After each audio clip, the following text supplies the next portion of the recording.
Hi. இப்போ பார்த்தீங்கன்னா குலோப் ஜாமுன் தான் பண்ணிகிட்ருக்கேன். ரொம்ப நாள் ஆச்சு வாங்கிட்டு வந்து வச்சு அப்படியே இருந்தது. சரி பண்ணணும்னு நினச்சிட்டே இருப்பேன், ஆனால் பண்ணுறதே இல்லை. சடனாக தோணுச்சு, ஐஸ்கிரீம் வீட்டில் இருந்ததா, சரி குலோப் ஜாமுனோட ஐஸ்கிரீம் வச்சு சாப்பிட்டா செம்மையாக இருக்கும் இல்லையா. ஹாட் குலோப் ஜாமுன் ஐஸ்கிரீம் வச்சு சாப்பிட்டா சூப்பராக இருக்கும். எனக்கு ரொம்ப பிடிக்கும். சரி அதனால் செஞ்சேன்.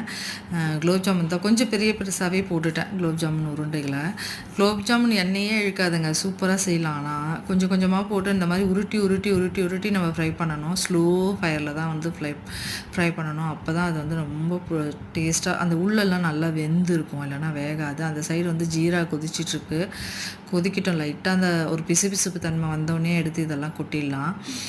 ரொம்ப பிடிக்கும். எத்தனை பேருக்கு வந்து குலோப் ஜாமுன் ரொம்ப பிடிக்கும்னு சொல்லுங்கள். ஆனால் தீபாவளினாவே மோஸ்ட்லி குலோப் ஜாமுன் தாங்க. குலோப் ஜாமுன்னாவே வந்து என் பையனுக்கு வந்து ரொம்ப பிடிக்கும். எவ்வளோ இருந்தாலும் ஃப்ரிட்ஜில் செஞ்சு வச்சுட்டோன்னு வச்சுக்கோங்களேன், அவன் பாட்டுன்னு வந்து அப்பப்போ ரெண்டு ரெண்டாக எடுத்து ஸ்பூன் போட்டு சாப்பிட்டுட்டே இருப்பான். எப்படி நல்லா ஊறிடுச்சு பாருங்கள், நல்லா புதுசு புதுசுன்னு ஊறி வந்துருச்சு ஆல்மோஸ்ட்டு. நான் ஹாட்டாக இருக்க சொல்லவே ரெண்டு எடுத்து வச்சு சாப்பிட்டேன். எனக்கு ஹாட் குலோப் ஜாமுன் ரொம்ப பிடிக்கும். யாருக்கெல்லாம் ஹாட்டாக சாப்பிட பிடிக்கும்னு சொல்லுங்கள். ஹாட் குலோப் ஜாமுன் ரொம்ப நல்லாயிருக்கும் சாப்பிட்றதுக்கு. நெக்ஸ்ட்டு ஃப்ரிட்ஜில் வச்சு தான் அவன் சாப்பிடுவான். ஐஸ்கிரீமோடு வச்சு சாப்பிட எத்தனை பேருக்கு பிடிக்கும்னு சொல்லி கமெண்ட் பண்ணுங்கள்.